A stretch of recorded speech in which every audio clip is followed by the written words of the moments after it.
Publishing royalties क्या होती हैं, इनको कलेक्ट कहां से करते हैं, आईपीआरएस या सॉन्ग ट्रस्ट, इन दोनों में रजिस्टर करना है या इन दोनों में से एक में करना है। अगर आईपीआरएस में रजिस्टर कर दिया तो सॉन्ग ट्रस्ट में रजिस्टर क्यों करें, अगर सॉन्ग ट्रस्ट पे कर रहे हैं तो आईपीआरएस में रजिस्टर करने की क्या जरूरत है, क्या ये दोनों एक ही टाइप की रॉयल्टीज देती हैं। इन टॉपिक से रिलेटेड कोई भी कंफ्यूजन अगर आपको है तो आज की वीडियो स्टार्टिंग से एंड तक बिना स्किप करे देखिएगा, ये सारे के सारे डाउट्स आपके मैं आज की वीडियो में क्लियर करने वाला हूं। Hello guys, welcome back to the channel. मैं हूं सर गामा और ये वीडियो पार्ट है मेरी यूट्यूब वीडियो सीरीज का all about music business for independent artist. अब ये वीडियो सीरीज है तो इंडिपेंडेंट आर्टिस्ट के बारे में, लेकिन जितने भी म्यूजिक लेबल्स हैं, चाहे वो एस्टैब्लिश्ड हैं लेकिन उन्हें म्यूजिक बिजनेस का आइडिया नहीं है, वो नॉलेज लेना चाहते हैं बिजनेस के बारे में, तो उनके लिए भी ये चैनल उतना ही फायदेमंद है। बेसिकली अगर आप म्यूजिक लेबल चला रहे हो या आप इंडिपेंडेंट आर्टिस्ट हो, किसी भी केस में आपको ये इन्फॉर्मेशन चाहिए अगर आप एक म्यूजिक इंडस्ट्री का हिस्सा हो, बनने वाले हो या बनना चाहते हो। और इस चैनल पर हम म्यूजिक बिजनेस से रिलेटेड बहुत सारी चीजों के बारे में बात करते हैं, जिसके बारे में मैं अभी इस वीडियो में डिटेल में समझा नहीं पाऊंगा, बट यहाँ पर एक लिंक है, वहां पर जाके आप पूरी प्लेलिस्ट टॉप से एंड तक चेक करिएगा। बहुत इंटरेस्टिंग टॉपिक्स है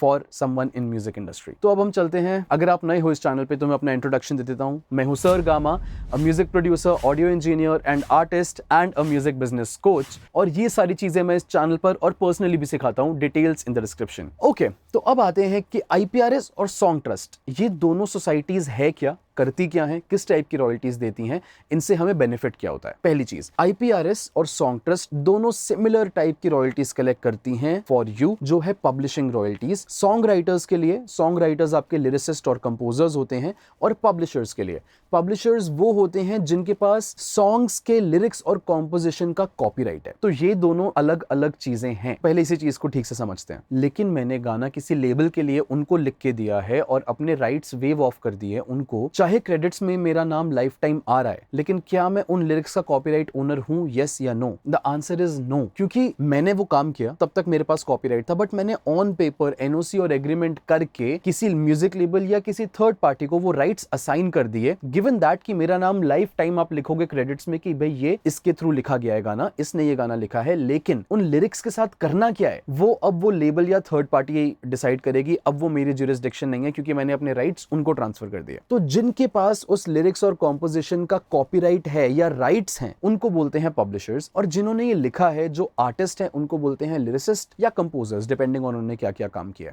राइट। तो पहले तो ये दो डिफरेंट आइडेंटिटीज हैं। अब आईपीआरएस और सॉन्ग ट्रस्ट दोनों आपको इन दोनों आइडेंटिटीज के लिए रॉयल्टीज कलेक्ट करके देता है। रॉयल्टीज कितने टाइप की होती है, कौन कौन सी सोसाइटीज देती हैं, उसके बारे में हमने बहुत डिटेल में वीडियो बनाई है, जो आप यहां पर जाकर देख सकते हो। पब्लिक परफॉर्मेंस रॉयल्टीज और मैकेनिकल रॉयल्टीज, उनमें से दो सेक्शन हैं जो रॉयल्टीज कलेक्ट करने के लिए आपको आईपीआरएस और सॉन्ग ट्रस्ट दोनों मदद करते हैं। अब पहली बात ये आती है कि अगर आईपीआरएस और सॉन्ग ट्रस्ट दोनों सिमिलर रॉयल्टीज कलेक्ट कर रहे हैं तो हमें इन दोनों सोसाइटीज में रजिस्टर करना इंपॉर्टेंट क्यों है? हम किसी एक में करेंगे तो काम नहीं चलेगा क्या? बिल्कुल चलेगा, बट द पॉइंट इज कि मान लीजिए, चलो दो केसेस लेते हैं। आप चाहते हो इन दोनों में से किसी एक में रजिस्टर करना, लेकिन अगर आप सिर्फ आईपीआरएस पे करते हो और सॉन्ग ट्रस्ट पे नहीं करते तो आपका काम चल जाएगा, लेकिन इवेंचुअली जब आपकी रॉयल्टीज कलेक्शन बहुत ज्यादा होने लगे तो आपको एक आपके खुद का पब्लिशिंग नेटवर्क होना बहुत जरूरी है। अगर आप किसी बड़े लेबल के साथ साइंड हो तो उनके खुद की पब्लिशिंग नेटवर्क्स होते हैं जो आपकी direct royalties all over the world collect करके आपको प्रोवाइड करते हैं, और आपकी पब्लिशिंग रॉयल्टीज और मैकेनिकल रॉयल्टीज का कोई भी हिस्सा ऐसा नहीं छोड़ते वो पूरी दुनिया में जो कलेक्ट ना किया गया हो। आईपीआरएस ट्राई करता है ज्यादा से ज्यादा रॉयल्टीज कलेक्ट करने की of public performance and mechanical both,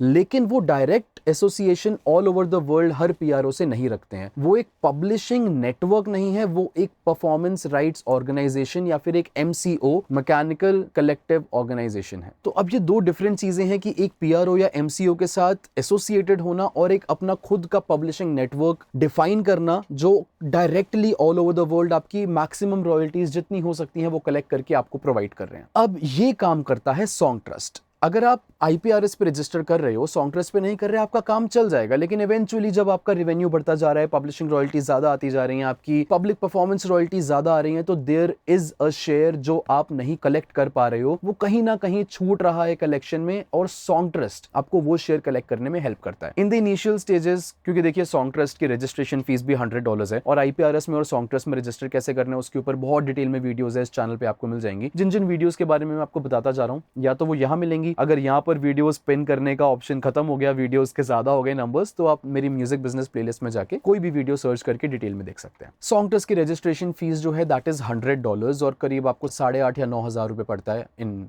INR। अगर आपके गाने इतना नहीं कमा रहे हैं, स्टार्टिंग में रॉयल्टी कलेक्शन ज्यादा नहीं है, चाहे आपका डिस्ट्रीब्यूटर आपको इतने पैसे नहीं दे रहा है, आपकी रॉयल्टीज IPRS से इतनी कलेक्ट नहीं हो रही है, आपको पता है कि आपके गाने की व्यूज और प्लेज इतने नहीं है कि इतनी रॉयल्टीज कलेक्ट होंगी, तो आपको जरूरी नहीं है सॉन्ग ट्रस्ट पे अप्लाई करना। इन द इनिशियल स्टेजेस आप अपने पैसे बचा सकते हो, ये एक सजेशन दे रहा हूं मैं। But later on I will suggest you कि आप कोई ना कोई पब्लिशिंग नेटवर्क से जरूर एसोसिएशन करें सो दैट आपकी वो रॉयल्टीज भी आपको मिले। अब आते हैं सेकंड ऑप्शन पे कि हम सीधा सॉन्ग ट्रस्ट में ही कर लेते हैं ना, फिर अगर वो बेटर कलेक्शन देता है हमें रॉयल्टीज का, अगर वो बेटर पब्लिशिंग नेटवर्क देता है, तो हम IPRS पे क्यों जा रहे हैं, हम डायरेक्टली सॉन्ग ट्रस्ट पे चले जाते हैं। बट आप सॉन्ग ट्रस्ट पे बिना किसी PRO के एसोसिएशन के साथ नहीं जा सकते। जब आप सॉन्ग ट्रस्ट पे जाओगे, आप उन्हें फीस दे दोगे, अब वो आपको बोलेंगे कि भाई अपना अकाउंट सेटअप करो। अकाउंट सेटअप करते हुए उनका पहला सवाल होगा कि क्या आप किसी PRO से एसोसिएटेड हो? आप कहोगे नहीं, वो कहेंगे ठीक है, फिर ASCAP या BMI का ऑप्शन देंगे, इन दोनों में से कहीं पे भी रजिस्टर कर दो। क्यों? क्योंकि वो आपका पब्लिशिंग नेटवर्क तब तक नहीं सेट कर सकते जब तक आपके पास कोई IPI नंबर नहीं है। IPI नंबर वो यूनिक आइडेंटिफिकेशन नंबर होता है जो IPRS पे मेंबर बनने के बाद या किसी भी वर्ल्ड में किसी भी PRO का मेंबर बनने के बाद आपको दिया जाता है। वो IPI नंबर के बेसिस पे ही आपका पूरा पब्लिशिंग नेटवर्क सेटअप होता है। अब अगर आप किसी PRO के मेंबर नहीं हो, तो पहले वो आपको BMI या ASCAP इन दोनों में से किसी एक सोसाइटी का मेंबर बनने को बोलेंगे, फिर वहां से जो आपको IPI नंबर मिलेगा उस बेसिस पे ये आपके सॉन्ग ट्रस्ट की रजिस्ट्रेशन करेंगे। और अगर आपको किसी न किसी PRO का मेंबर बनना ही है, और अगर आप इंडियन सिटीजन हो, इंडिया में रहते हो, या NRI भी हो, बट आपके गाने मेजॉरिटी इंडिया में स्ट्रीम होते हैं और आपकी टारगेट ऑडियंस इंडिया है, मैं सजेस्ट करूंगा कि आप IPRS के पहले मेंबर बने, वहां से IPI नंबर रिट्रीव करें और उस IPI नंबर को लेके आप सॉन्ग ट्रस्ट पे मेंबरशिप अप्लाई करें और फिर वहां के मेंबर बने। तो ये है रीजन कि आपको IPRS और सॉन्ग ट्रस्ट दोनों सोसाइटीज की मेंबरशिप लेना बहुत इंपॉर्टेंट है, और दोनों सोसाइटीज की मेंबरशिप के बाद ही आपका कंप्लीट पब्लिशिंग एडमिनिस्ट्रेशन का जो नेटवर्क है वो कंप्लीटली पूरी दुनिया में फैलेगा, और जितने भी mechanical royalties, public performance royalties आप कलेक्ट कर सकते हो, वो रॉयल्टीज आप एग्जैक्टली कलेक्ट करके अपने पास डायरेक्टली ले सकते हो। एंड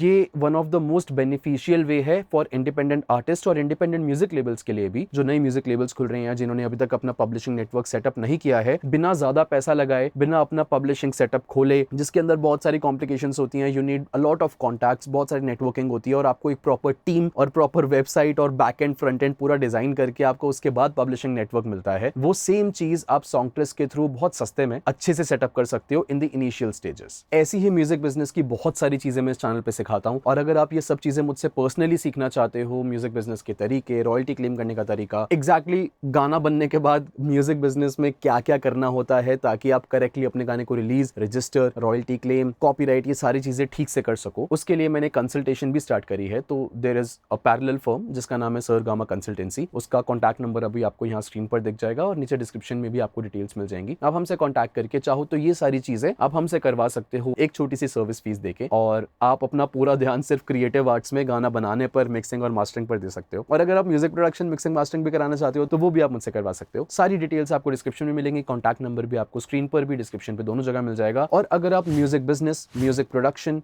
मिक्सिंग एंड मास्टरिंग, ये सारी चीजें या इनमें से कोई भी पर्टिकुलर स्पेसिफिक चीजें सीखना चाहते हो पर्सनली फ्रॉम मी, उसके लिए भी हमारे पास कोर्सेज हैं अवेलेबल, उसकी डिटेल्स आपको डिस्क्रिप्शन में मिलेंगी। वहां पर आप वेबसाइट पे जाके कोर्स के बारे में सारी डिटेल्स देख सकते हो, या कॉन्टैक्ट नंबर पे कॉल या व्हाट्सएप के थ्रू रीच आउट करके आप कोर्सेज के बारे में जो डिटेल्स चाहें आप ले सकते हैं। एंड अगर आपको इस वीडियो में जो भी मैंने बताया वो सब चीजें पसंद आई तो please like the video, subscribe the channel, press the bell icon. Motivation मिलती रहेगी मुझे इससे, मैं नए नए टॉपिक्स पर नई नई वीडियोस म्यूजिक बिजनेस के बारे में बनाता रहूंगा और आपके लिए लाता रहूंगा। और अगर आप हमारी इंटरनल कम्युनिटी का पार्ट बनना चाहते हो तो हमारे व्हाट्सएप चैनल को ज्वाइन कीजिए, जिसका लिंक भी आपको डिस्क्रिप्शन में मिलेगा, और चैनल का नाम है सर गामा हेडक्वार्टर्स। तो बेसिकली जो भी नए ऑफर्स आते हैं, बल्क डिस्काउंट्स आते हैं, या नया गाना आता है मेरा, या नई वीडियो आती है, या ऐसा कोई भी अपॉर्चुनिटी आती है मेरी साइड से, तो सबसे पहले इंटरनल चैनल पर जाती है। अगर वहां पर सीट्स फुल हो जाती हैं तो उसके बाद फिर वो पब्लिकली अनाउंस होती है। अगर आप इन सब चीजों का फायदा उठाना चाहते हो तो व्हाट्सएप चैनल ज्वाइन कीजिए, जिसका नाम है sir gamma headquarters, link in the description. और प्लीज मुझे इंस्टाग्राम पे फॉलो कीजिए, जिसका लिंक नीचे डिस्क्रिप्शन में और यूजर नेम आपको यहीं स्क्रीन पर दिख जाएगा। और अगर कोई भी क्वेश्चन है, कोई भी डाउट है, या फिर कोई नया ऐसा टॉपिक है जिसके ऊपर आप चाहते हो कि मैं यूट्यूब पे वीडियोस बनाऊं,